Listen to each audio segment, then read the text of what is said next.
de psicólogas y psicólogos de la provincia de Buenos Aires, Distrito 12, que comprende Avellaneda, Quilmes, Berazategui y Florencio Varela. Estamos dispuestos ya para conversar y pasar una hora juntos donde vamos a debatir entre temas de psicología, psicoanálisis y todo lo referido a la salud mental y a todo temas de interés para los matriculados, los profesionales de la salud mental y también a la comunidad en general que también está ávida de escuchar algunas de las cuestiones que tenemos para transmitir.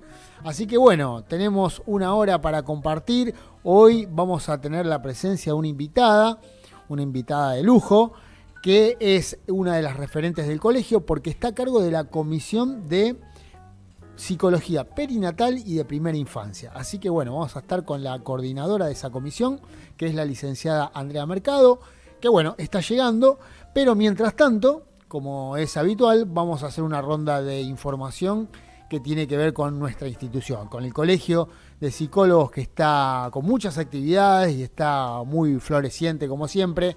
A pesar del frío hay muchas actividades. Así que bueno, vamos con la primera información que tiene que ver con una actividad que está programada para el sábado que viene, 11 de julio. A ver si cae 11 de julio, es sábado, me voy a fijar acá. Vamos a dar bien la información. La actividad es para el 11 de julio a las 10 horas. Calculo que es el sábado que viene. Sí, es el sábado que viene.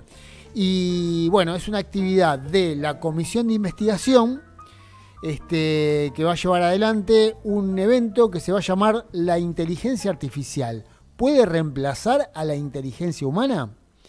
Bueno, esto va a estar a cargo de una charla que va a dar una invitada especial, que es la doctora Cristina Ambrosini. Así que bueno, la modalidad es híbrida. Por lo tanto, bueno, hay que conectarse para muchas de las personas que se quieren conectar y también hay que suscribirse. Las consultas y las inscripciones se pueden hacer a través del mail escuela@psicologosquilmes.org.ar, como están viendo en el flyer que está en pantalla para los que nos están mirando a través del streaming de la radio. Bueno, ahí está el flyer. A través de esto se va a hacer a través de la Escuela de Especialización y Posgrado, a través de la especialidad, la investigación, por supuesto, ¿no? Actividades en el 2026. Así que bueno, ahí estamos con ese evento que se va a dar el sábado que viene a través de la gente de investigación, ¿sí? Bueno, y también, por supuesto, ahí hay que decir de que, bueno, la gente que está a cargo de esta área de investigación es la magíster Beatriz Mayer, y bueno, y todo su equipo. Y volvemos a repetir, la invitada especial va a ser la doctora Cristina Ambrosini. Así que bueno, pasamos a otra información.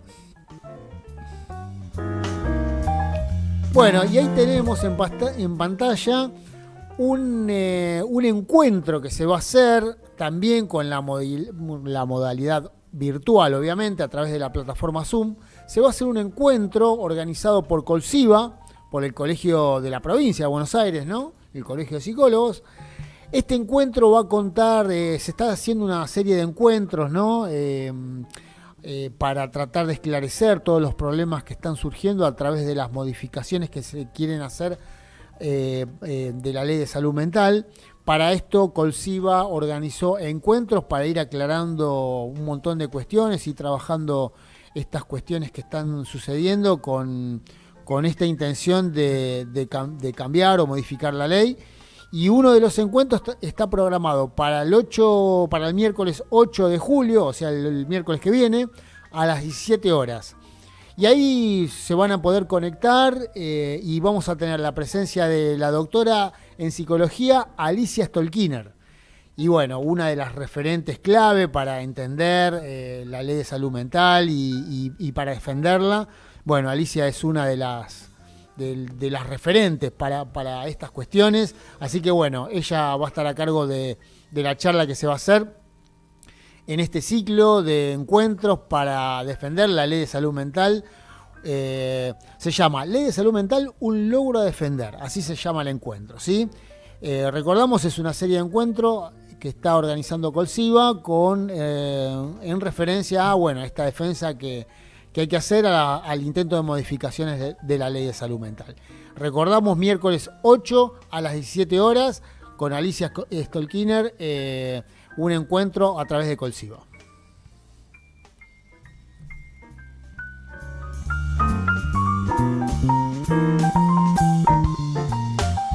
Bueno, y ahora pasamos a otro flyer de ahí que tenemos, que es que el colegio, nuestro distrito 12, está nuevamente empezando a abrir la inscripción de lo que sería en el mes de agosto el comienzo del segundo cuatrimestre de nuestra escuela de especialización.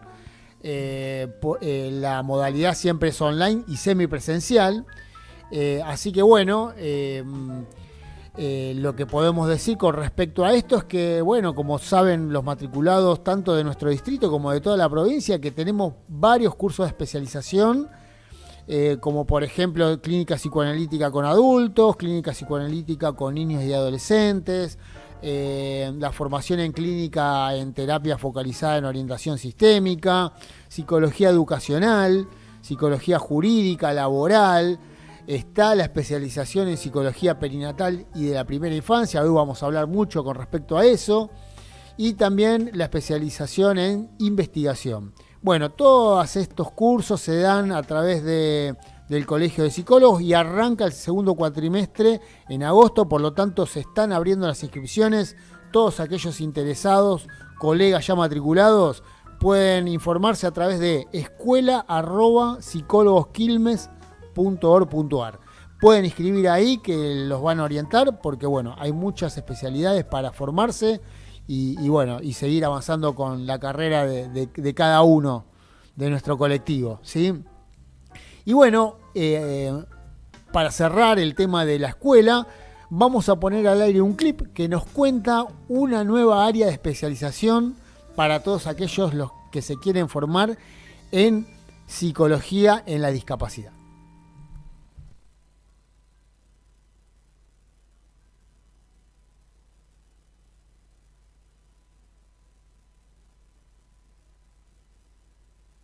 El Colegio de Psicólogos, Distrito 12, abre la posibilidad de que se inscriban en la especialización Psicología de la Discapacidad, que inicia en el segundo cuatrimestre de 2026, modalidad sincrónica. A lo largo de este curso se abordarán los distintos tipos de discapacidad atravesadas por temáticas como sexualidad, inclusión laboral y tecnologías emergentes. Mediante el análisis de los paradigmas históricos y el marco normativo, nos proponemos construir una mirada crítica sobre la diversidad funcional y la calidad de vida de las personas con discapacidad. Por eso te invitamos a formar parte de esta especialización y formarte para construir un perfil profesional capaz de promover prácticas basadas en los derechos, autonomía y participación de las personas con discapacidad. Veremos también estrategias para el trabajo interdisciplinario y contaremos con espacios formativos, talleres, análisis de casos y prácticas profesionales dentro del área. Les cuento que ya contamos con un equipo especializado de docentes y convocamos expertos.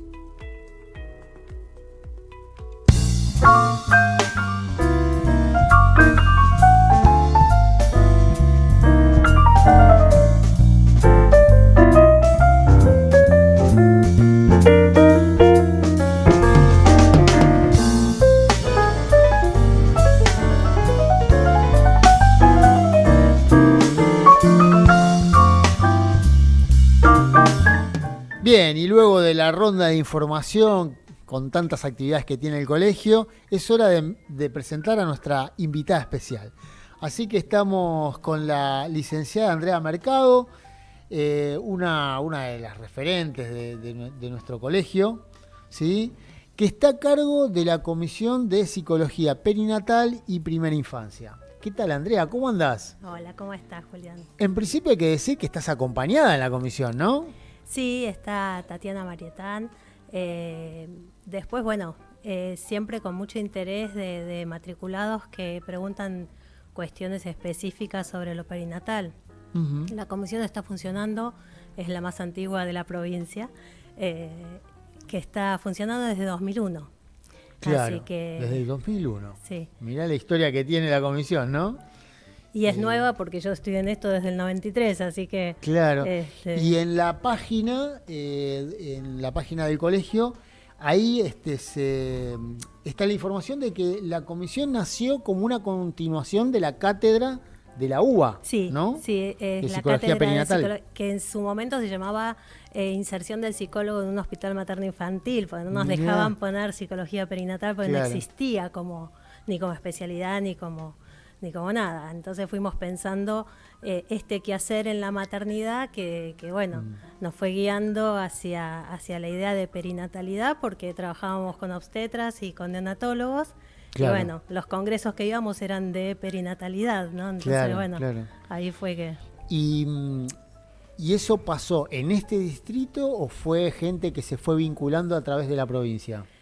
En principio fue en la Universidad de Buenos Aires, en la Facultad de Psicología, que es donde empieza la formación. Sí. Yo formo parte de un equipo de asistencia, docencia e investigación. Y bueno, luego... Cuando se abre el espacio para la escuela, para jornadas dentro de la comisión, digamos, del distrito, por supuesto lo traigo a mi lugar, ¿no? Claro.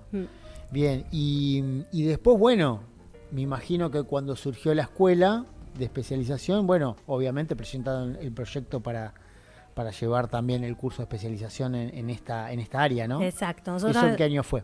Y en el año 2016 fue que se acepta dentro del Consejo Superior a la psicología perinatal como una área dentro de la psicología clínica. Entonces ahí se empieza a dar formalmente los cursos que puntúan para especialista, ¿no? Bien, vos sabés que estamos en la radio Mundo Under RK, la 91.5, también nos están escuchando tanto psicólogos como gente de nuestro conurbano de la provincia. En breves palabras, ¿qué le podemos explicar? ¿Qué es la psicología perinatal y de primera infancia? ¿Qué función cumple? Mira, nosotros trabajamos específicamente con todo aquello que rodea el nacimiento. En medicina es mucho más sencillo y más fácil de acotar, porque es embarazo, parto, puerperio, salud neonatal y crianza hasta los 2 o 3 años. Ahora, nuestro trabajo en perinatal empieza mucho antes en cuanto a la concepción del bebé.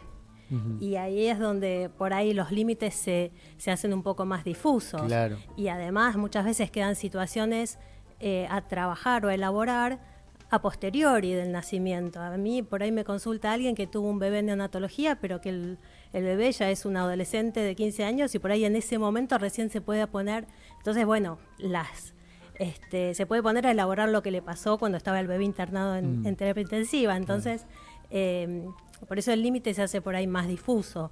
Y muchas veces hablamos sin darnos cuenta sobre cómo vinimos a este mundo, que es uno de los momentos más importantes de cada uno, ¿no? Digamos. Claro, de hecho estoy pensando que dos padres o una pareja se pone a pensar en la posibilidad de tener un hijo o de tener un bebé y ya está la psicología perinatal presente, ¿no? Exacto. Desde el deseo, justamente. Desde el deseo. Cómo se construye ese deseo. Luego, cómo se hace posible ese deseo. Hoy en día hay muchas dificultades para concebir y algunas tienen que ver simplemente con el tiempo que nos tomamos para pensar y tomar la decisión de tener un bebé, ¿no? Como que la edad de procreación se nos fue corriendo, entonces es mucho más difícil después de los 35 años lograr un embarazo que antes, ¿no? Además de todos los problemas de fertilidad que puede haber. Sí, la época también marca, ¿no? El rumbo de la psicología y cómo abordar. Y el ámbito de esta actividad, ¿dónde sería? ¿Es consultorio? ¿Es la actividad pública? Mirá, nuestro trabajo como proyecto de investigación, de desarrollo, empezó en el hospital público, un hospital del distrito, Anagoitía. Empezó con una iniciativa de un programa de salud comunitaria de Viejos Aforcada, un referente en salud pública, y bueno, después a partir de ahí nos fueron guiando los médicos con lo que veían que era necesario atender dentro de la psicología, que bueno, principalmente era la neo, después las dificultades para parir, ¿no? Cuando nos llamaban, hay una mujer que no quiere abrir las piernas para tener el bebé, ¿no? Este tipo de cosas rarísimas. Entonces ahí les empezamos a enseñar en qué momento derivarnos, que por ahí tenía que ser un poquito antes, ¿no? En el momento de la sala de parto, y después nos fuimos integrando, es decir, después en el consultorio, imagínate que también empiezan a llegar derivaciones de personas que tienen problemas por ahí, embarazos de alto riesgo, ¿no? Que tienen, yo en una época antes del auge de las videollamadas iba a domicilio, embarazos que tenían que hacer reposo, ¿no? Embarazadas. Claro. Después, bueno, temas de crianza.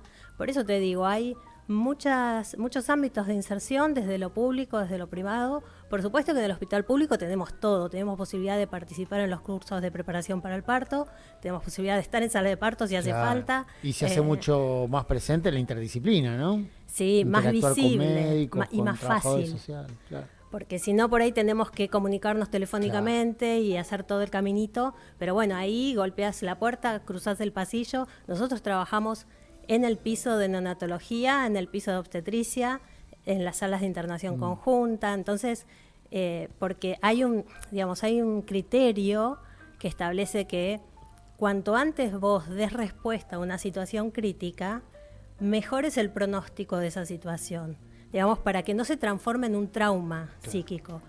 Ya cuando me llegan al consultorio después de 3, 4 años, y por ahí ya vienen a hablar de un trauma en el parto, de una mala praxis o de alguna situación muy compleja que hay que empezar a desanudarla, ¿no? Claro. Pero cuando estamos ahí acompañando, digamos, el parto en sí mismo y la maternidad es una situación crítica. Claro. ¿Qué lo define?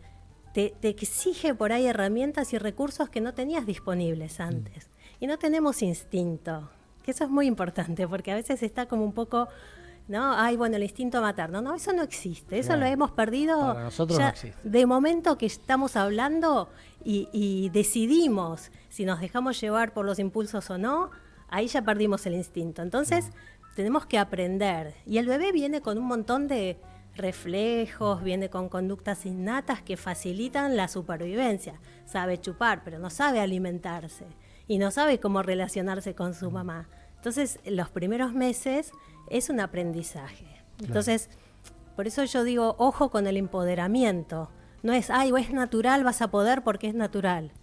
Es natural, hay un montón de cosas fisiológicas que las podemos despertar, pero en general con la cabeza las interrumpimos, entonces ahí se nos complica. Claro. ¿No? Bueno, interesantísimo, la verdad.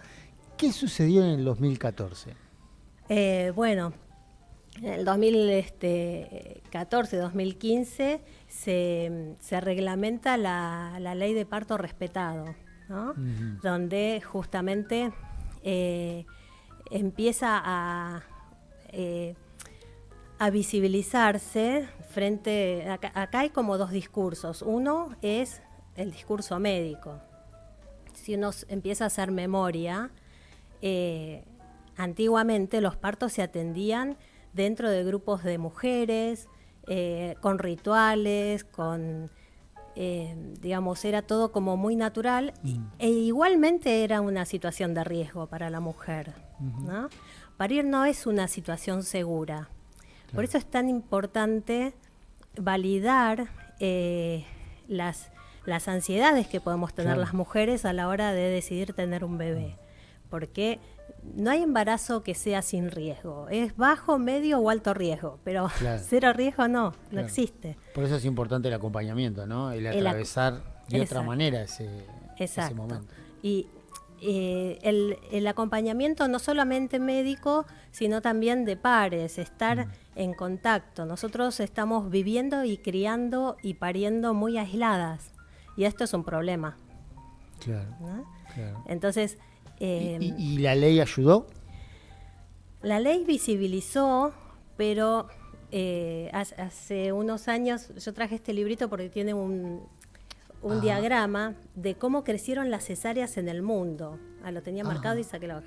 Pero bueno, después cualquier cosa lo dejo para que lo vean. En el cortecito. Pero en el mundo la cantidad de cesáreas, a nivel global te estoy hablando, no solo local o en las ciudades, Sí. en todas partes del mundo creció la cantidad de cesáreas de una manera muy impactante. Sí. Es decir, que las mujeres de alguna manera perdimos nuestra capacidad de Sí, parir. incluso algunas mujeres como que las tranquiliza más ir a cesárea de una, ¿no? Incluso hay médicos que trabajan así. Sí, hay como una ilusión de que, bueno, si yo sé el día y la hora que van a hacer, lo puedo controlar. Entonces no siento que esté en una situación de riesgo. Pero bueno, ahí cuando hay una cesárea hay un riesgo quirúrgico propio de cualquier cirugía. Claro. Y las cesáreas, aunque hoy se vean como un procedimiento bastante seguro y bastante tranquilo, ¿no? No fueron siempre seguras. La historia de las cesáreas es muy terrible porque Roma, la antigua Roma, establece por la Lex Regia que a los bebés, si la mamá fallecía en el parto, había que sacarlos por cesárea. Esas fueron las primeras, eran post-mortem. Claro. Entonces, y la cesárea como procedimiento médico es seguro hace 150 años nada más. ¿Cuándo? Cuando aparece la antisepsia, es decir, que empieza a trabajarse las cirugías en campos estériles, ¿no? sin microorganismos, sin bacterias, y la analgesia o la anestesia. Claro. Antes, es decir, los primeros intentos habían sido sin anestesia, es decir, infecciones, complicaciones de todo tipo, hemorragias. Sí. En una época se pensaba que no hacía falta coser el útero, que con coser la piel alcanzaba. Entonces, bueno, son cosas medio terribles, pero Claro. ¿por qué las digo? Porque esto valida el miedo ancestral que tenemos las mujeres a la hora de encarar el parto. Claro. ¿No? Porque no era un procedimiento seguro, no era, Claro. y aparte no había manera de prevenirlo con eficacia. Sí, es decir, sí, hoy sí. en día podemos decidir cuándo nos embarazamos. Claro. Todos esos gritos están ahí, ¿no? Y porque además En algún lado. es intenso, como experiencia emocional y física, es intensa y estamos acostumbrados a estar disociados del cuerpo. Cuando el cuerpo nos sorprende con estas sensaciones tan potentes que producen el parto, eso nos moviliza mucho. Claro, sí, Entonces, es verdad lo que estás diciendo, ¿no? Vivimos en una sociedad donde separamos mucho la mente y el cuerpo, ¿no? Exacto. Y hay poca cultura. Yo siempre, bueno, vos trabajás en la parte de deporte y de... Sí, y a mí me parece súper interesante que la educación física por ahí en las escuelas incluya educación física, no solo Claro. deporte. claro. Cómo respirar, cómo afrontar una situación de ansiedad. Claro. ¿Qué hago cuando me desregulo emocionalmente? ¿Cómo vuelvo a la calma si estoy asustado o conmovido por algo, ¿no? Es decir, y esas Buena idea. cuestiones.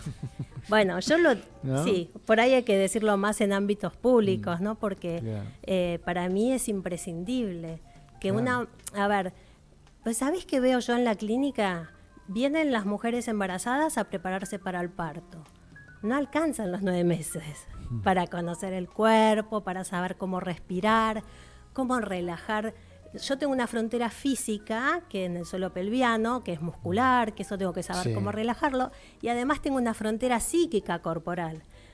Tengo que permitir que mi cuerpo se abra, también simbólicamente para ese nacimiento. Claro. Entonces es un proceso que yo por ahí no me alcanza. Sí. Y aparte es un proceso individual también, es subjetivo, Sí, donde, bueno, cada uno, le lleva el tiempo que le lleva, ¿no? exacto. Por Así eso que- digo, si uno empezara, bueno, todo lo que es ESI en el colegio, si uno empezara en jardín de infantes a trabajar con la respiración, porque una de las cosas que más se trabaja en los cursos de preparto, que las hacen las parteras, es respiración. Porque recién una persona cuando se embaraza tiene que aprender a respirar. Claro, sí, ¿Por sí. qué no se lo enseñamos a los chicos en jardín así aprenden a saber para qué les sirve respirar de una u otra manera? Claro, es verdad, muchas mujeres se deben conectar con su propio cuerpo en ese momento nada más. Exacto. Cuando le enseñan a respirar, sí, llama la atención. Que por ahí no se hace hincapié en estas cosas, ¿no? En esta sociedad en que vivimos, donde, bueno, y aparte atravesados por la virtualidad, ¿no? Que nos separa más todavía de nuestro propio cuerpo. Así que, bueno, es importante todo esto. Bueno, hablamos un poco de la historia, ¿no? Sí. Ya, no sé si querés decir algo más con respecto a... Yo creo que conocer la historia nos permite entender por qué alguien puede sentir rechazo a encarar un parto o miedo al nacimiento. Genera mucha incertidumbre. Y la única manera de salir de esa incertidumbre es en escuchar al cuerpo. Registrar lo que te está pasando, aceptar que hay una fisiología que es sabia, pero que bueno, muchas veces nuestros temores y ansiedades, por eso digo que hay que aprender a regular la ansiedad en jardín de infantes, no recién en el curso de preparto, porque aprender esa autorregulación a mí me permite sí trabajar más con el cuerpo, con el contacto con el bebé, porque uno también puede conocer al bebé cuando está dentro de la panza. No se mueven todos igual. Claro. Sí, hay bebés que son mucho más enérgicos, hay bebés que son más suaves, ¿no? Y eso uno lo aprende a conocer durante el embarazo realmente. Claro. Ahora, Andrea, estamos hablando mucho de la situación de parto, ¿no? Pero bueno, esto también es primera infancia, ¿no? Y ahí cómo es la cosa, ¿no? Cuando ya tenemos un niño, ¿no? De 1 o 2 años, ¿no? El acompañamiento para que bueno, pueda dar sus primeros pasos, para que pueda decir sus primeras palabras. Bueno, ahí surge justamente el acompañamiento en crianza, que a veces, mira, yo los otros días estaba escribiendo para un congreso un trabajo donde justamente me preguntaba si el puerperio es un momento adecuado para iniciar una terapia. Y yo digo, cuando estamos empezando un vínculo que necesita tanta energía y tanta atención como el vínculo madre-bebé, capaz no es el momento de iniciar una terapia. Por ahí podemos hacer una orientación a padres. Es decir, ¿cómo se transforma una pareja en una familia? ¿Cómo se incluye este bebito? ¿En qué lugar de la familia se va a colocar? ¿Cómo lo vamos a atender? ¿Cómo? Yo he acompañado mujeres que renunciaron a la lactancia para poder equilibrar el tiempo de atención al bebé. Es muy fuerte lo que te digo, pero claro. Es decir, fíjate en las dificultades que tenemos a veces las mujeres. Todo esto del empoderamiento, vos podés, vamos a trabajar, vamos a tener hijos, implica que estamos 7x24, pero claro, a máxima disposición para criar, claro, para trabajar, y a veces no se puede con todo. Entonces, sí. Y a veces no es lo que el niño necesita por ahí, ¿no? Por ahí más ¿y es cómo menos? Lo descubrimos? ¿Cómo lo descubrimos si estamos todo el tiempo tratando de ver cómo tapamos agujeros, ¿no? Como, entonces, yo creo que lo interesante es pensar que todo este empoderamiento no debe ser un nuevo mandato. Claro. Ay, vos mujer podés, entonces vas a parir en tu casa, sin anestesia, a ver. Y es lo que la cultura inculca también, ¿no? Lo que exige la cultura. Lo que exige. Eso me parece horrible, porque claro, sí podés, pero... Porque después viene la frustración, o sentirse fracasada, o sentirse que no pudo. Y mira, hay algo súper fisiológico en nosotros que es, si nosotros tenemos miedo, las reacciones del cuerpo al miedo son instantáneas, porque son de defensa, son de supervivencia. Entonces, si yo tengo miedo, mi cuerpo va a evitar tener un bebé, porque no piensa en el miedo el cuerpo. El cuerpo no sabe si hay un león que se va a comer al bebé en cuanto lo saque de la panza. Entonces, si yo estoy con miedo o estresada, que es un miedo crónico, es muy difícil que yo pueda tener un parto natural, orgánico, vaginal. Entonces, por eso digo, es todo un trabajo de aprender a conocer las reacciones de mi cuerpo, aprender a conocer lo que yo necesito y en ese proceso, yo hice una especialización con una italiana, Margherita Spagnuolo, que es una persona que trabajó muchísimo en vínculo temprano y en embarazo y parto, desde la Gestalt, ¿no? Que es una terapia que involucra mucho lo corporal. Claro. Entonces, ¿qué dice? Que en ese inicio, que es el parto, se va a fundar como una danza el vínculo madre-bebé. Uh-huh. Porque si vos pensás, ¿qué pasa con la crianza? ¿Cómo encaro la crianza después de haber atravesado un momento traumático de nacimiento? ¿qué implica ese nacimiento para mí? Si me costó un montón tenerlo, si tengo como estrés postraumático, puedo tener por un parto traumático, si tengo la sensación de que el médico me dijo una cosa y después hizo otra, si no pude confiar. Una de las dimensiones que trabaja Margarita, que es muy importante, es la confianza en el ambiente. ¿En qué medida yo puedo? Esto se hace mucho en ejercicios de teatro también, ¿no? ¿En qué medida me puedo apoyar en otros y saber que me van a sostener? Esto, lo que hablábamos de la ley, ¿viste cuando le dicen a las mujeres, bueno, definí tu plan de parto? Y si yo no soy partera, ¿cómo voy a definir mi plan de parto? ¿Cómo sé qué es lo bueno para mí? Es decir, antes de decir que yo puedo parir, tengo que preguntarle por ahí a mi obstetra, che, ¿vos pensás que yo voy a poder parir? ¿Mi cuerpo está en condiciones de encarar un parto? Y esa es la primera confianza, ¿no? Claro. De saber que, bueno, para algo estudió 200 millones de años, pobre, los médicos estudian cada vez más largo, más tiempo, y algo de eso deben saber. Es decir, no podemos nosotros imponer un saber desde Instagram, desde algún influencer que me dijo, no, porque esto, lo mejor es para ir en cuclillas. Fisiológicamente es verdad. Ahora, propongámonos estar 5 minutos en cuclillas, a ver, ¿no? Si nos resulta a todos.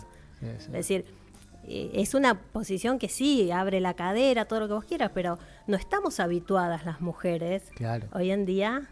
Es decir, si pasáramos varias horas durante el día, estaríamos seguras de que es la posición más adecuada. De todas maneras, hay un montón de cosas que se puede hacer. En este libro que es del Colegio de Psicólogos, ¿viste? De las jornadas de la red. Exacto, que se edita todos los años. Yo invité a un médico de Rosario, que él en un servicio público, como jefe de servicio, armó realmente una sala de partos con pelotas, con parto en el agua, es decir, con recursos para que sea realmente un parto más orgánico, más respetado, ¿no? Pero ya te digo, el parto respetado tiene esas cuestiones. Y tenemos que pensar, básicamente, que la crianza parte de ahí. Si yo me siento como frustrada, angustiada en relación a cómo nació mi hijo, ¿de qué manera voy a encarar? ¿Con qué seguridad voy a encarar la crianza, no? Como que, es decir, entonces, bueno, en ese sentido me parece súper importante.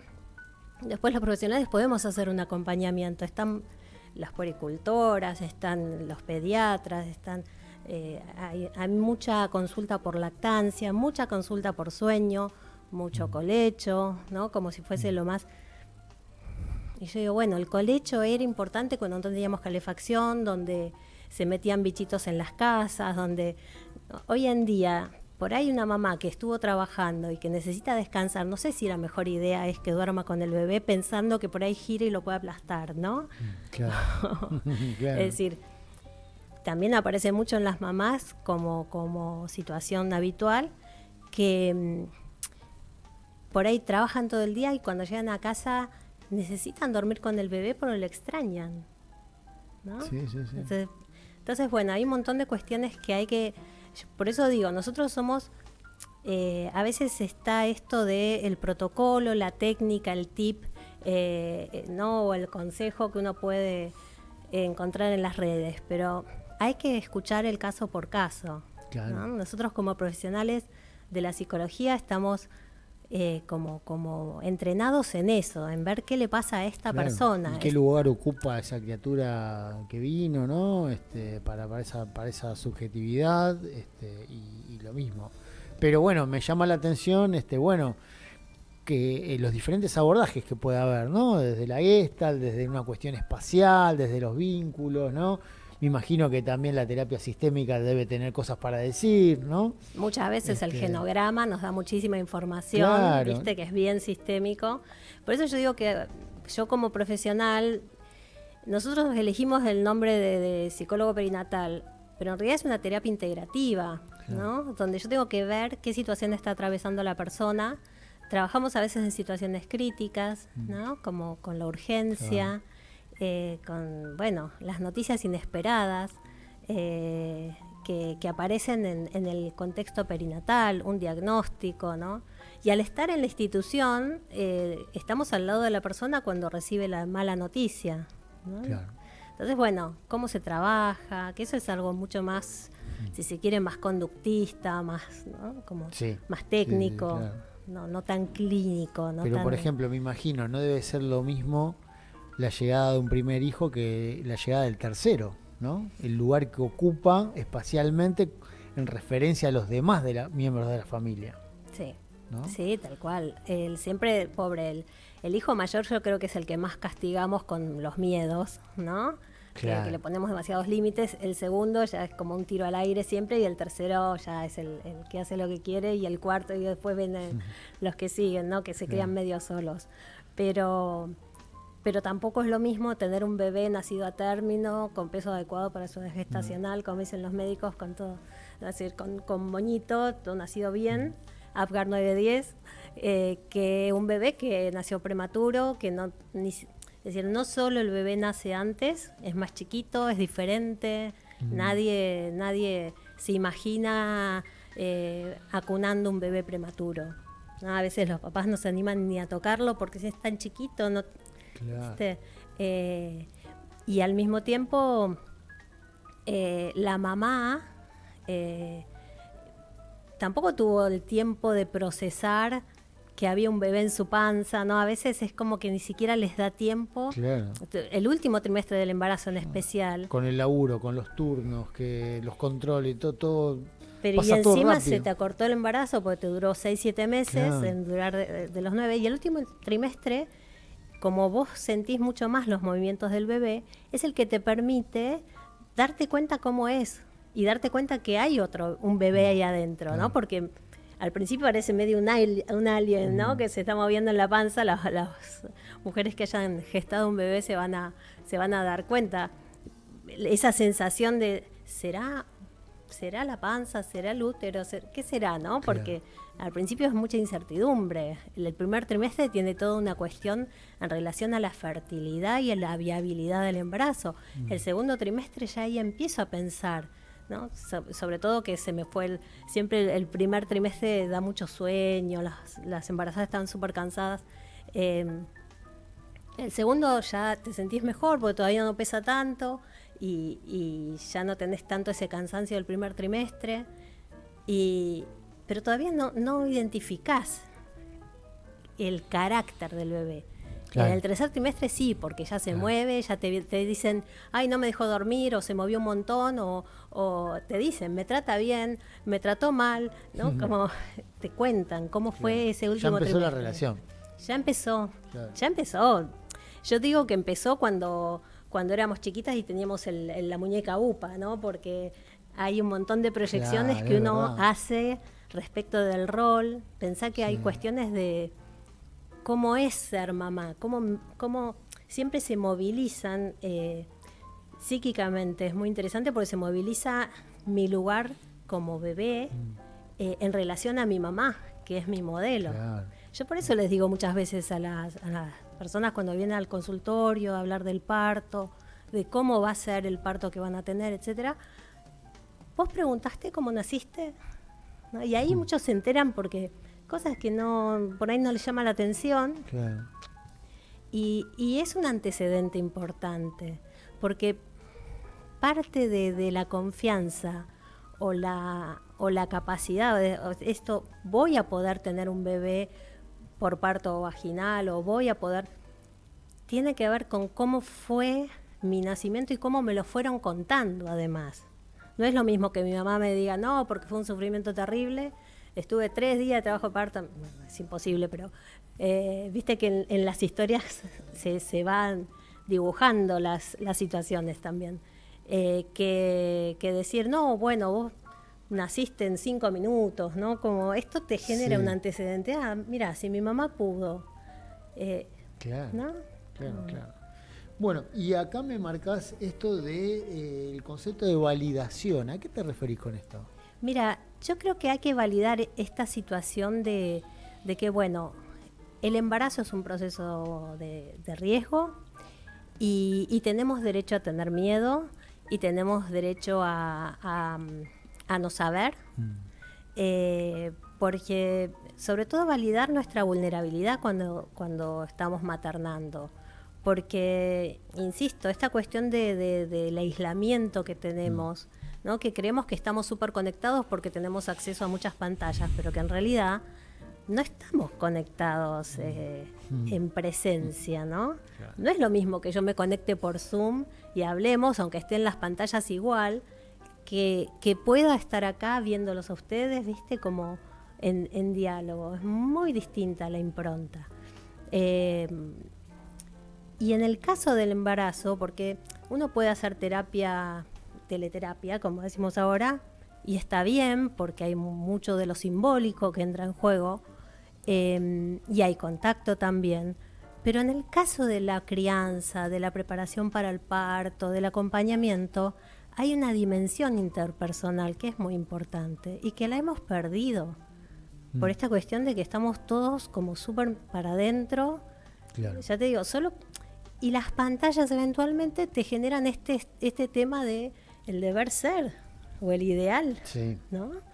Que es muy perverso, porque yo me río con las alumnas del posgrado por ahí, porque, no sé, vemos que sale una artista con el bebé recién nacido en el huevito, el pelo de peluquería, que seguro que fue la peluquera a peinarla a la clínica, y sale espléndida y vos decís, wow, ¿no?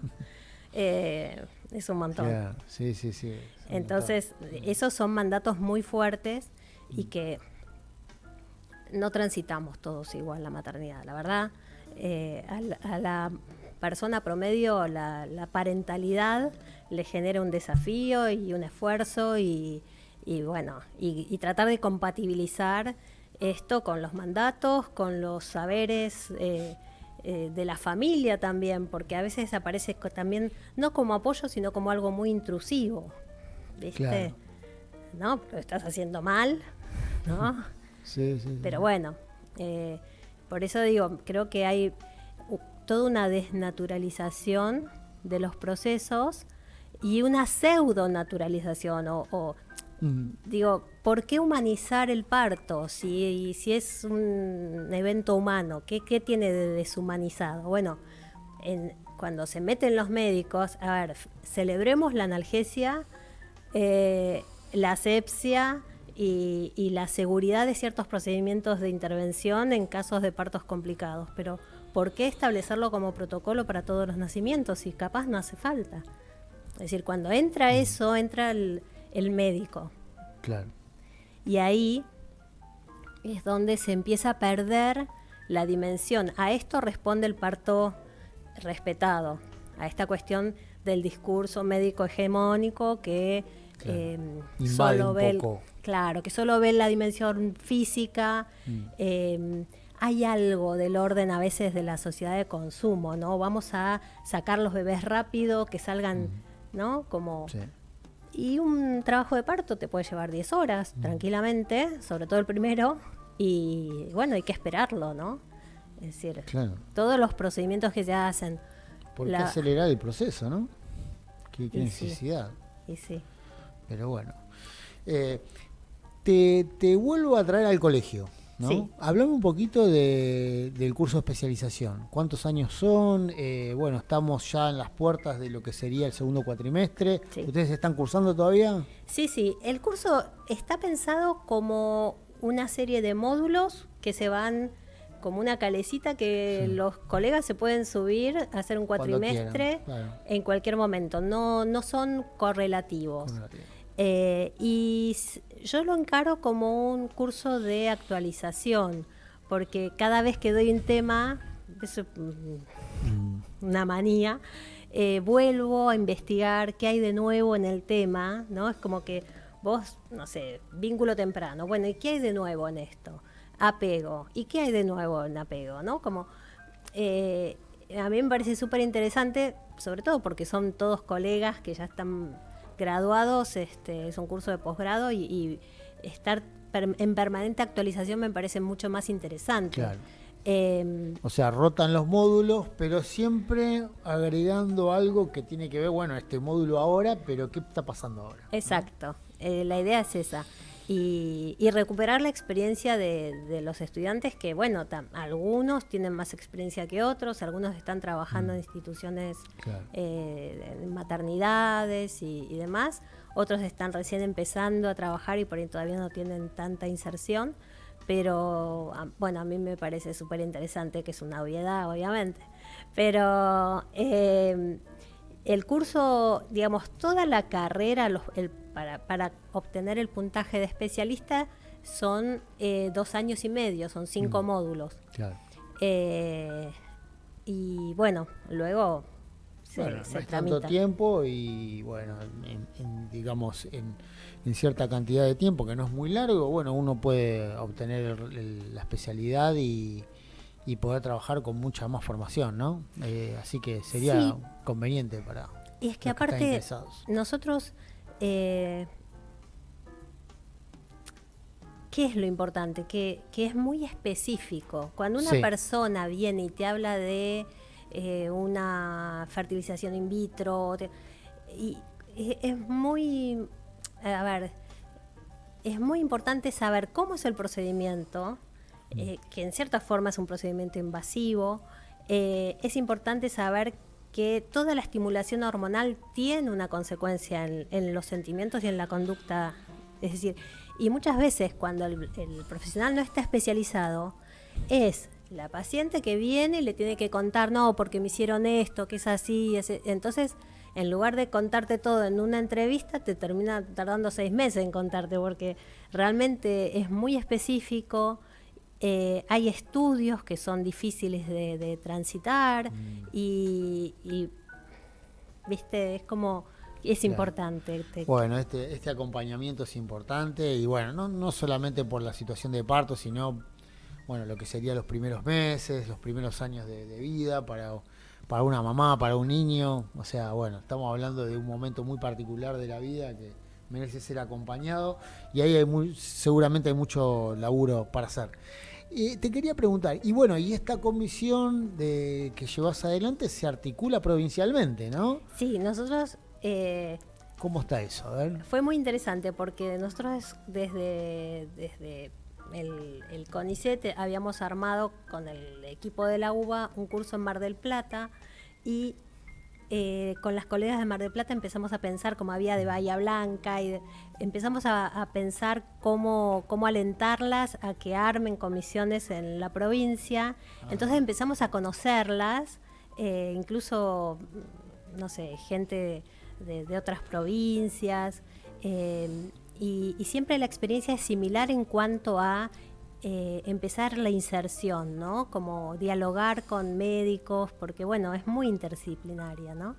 Y bueno, se fue armando cada vez más fuerte dentro de la provincia de Buenos Aires comisiones de psicología perinatal y bueno, y luego surge la iniciativa de conformar la comisión del Consejo Superior de Psicología Perinatal también, donde básicamente lo que tratamos de hacer en las comisiones es visibilizar estas cuestiones, ¿no? De la importancia de cuidar la salud mental materna, digamos, todo lo que yo te cuento tiene que ver con que la persona embarazada pueda tener una seguridad emocional para transitar el embarazo, el parto, y que, digamos, muchas veces convocar a la red familiar, a la pareja, a otras personas significativas de su entorno para que la acompañen. Sobre todo si hay una crisis. Nosotros decimos que si el bebé tiene que quedarse internado en neonatología, se superponen como 2 crisis, ¿no? Es como la doble crisis de la maternidad más la internación neonatológica. Entonces, imagínate la vulnerabilidad que genera esto. Sí, claro. No solamente en la mamá y el bebé, sino en toda su familia, la pareja, ¿no? Y cómo acompañar. Muchas instituciones tienen día de visita de hermanos, día de visita, bueno, si son mayores, ¿no? Día de visitas de abuelos. Entonces, bueno, ¿cómo hacer que este comienzo un poco accidentado no haga obstáculo al vínculo de este bebé, ¿no? Como vos pensás que en lugar de hacer upa al bebé y calmarlo, lo estás viendo a través del vidrio de la incubadora y a veces ni siquiera lo podés hacer UPA, Claro, ¿no? sí, y de qué manera incide el papá, ¿no? Exacto, exacto. En esa vinculación. Bueno, la verdad, Andrea, nada, impresionante, muy lindo, muy interesante, ¿no? Todo, la verdad que da para seguir charlando, pero se nos fue el programa. Pasó volando. ¿No? Pasó volando. Sí. Así que bueno, seguramente va a haber otras oportunidades para que podamos seguir conversando. Nada, Andrea, ¿qué le dirías a los matriculados que te están escuchando sobre esta especialidad? Que se acerquen, que se formen, que pongan el cuerpo. Esta era una especialidad que yo la daba toda práctica en el hospital y después por la pandemia pasamos a hacerla virtual, pero yo siempre en algún momento los hago venir. ¿En qué ¿viste? hospital? Ahora estoy en Florencio Varela, en el hospital Mi Pueblo, que tiene un aneo gigante. La verdad que es muy interesante cómo se trabaja. Yo empecé en el Goitía, estuve muchos años ahí, que es de Avellaneda, y bueno, súper interesante, ¿no? Pero bueno, que se acerquen y que aprovechen, porque la verdad que la formación es imprescindible para trabajar. Claro. Y aparte la conexión con los colegas, ¿no? Sí. Se debe armar algo muy lindo, una atmósfera muy linda. Y además que bueno, la formación jerarquiza mucho la profesión, no da lo mismo, Claro. ¿no? Ya cuando los pacientes te empiezan a decir, no encontraba dónde, o mi psicóloga, a veces está bueno también saber que por ahí si alguien viene en tratamiento y el psicólogo no es especialista, a mí los colegas me han mandado pacientes para que los acompañen en esta etapa. Claro. Y después vuelven, ya cuando pasa toda la crisis, Claro. porque son cosas muy fuertes y muy movilizantes. Yo siento que a veces es como que se desordena todo y hay que ayudar a ordenar esas piezas de emociones, de sensaciones, de pensamientos, ¿no? Claro. Entonces, bueno, que se acerquen, que se animen. Es una Bien. muy linda especialidad. Bueno, Andrea, ha sido un gran honor y una cosa muy linda compartir esta charla. Así que bueno, te mando un saludo grande y Gracias. bueno, también para la audiencia nos encontraremos el sábado que viene cuando se inicie otro deseo de 14 a 15 en el programa del Colegio de Psicólogas y Psicólogos de la Provincia de Buenos Aires, Distrito 12. Buena semana.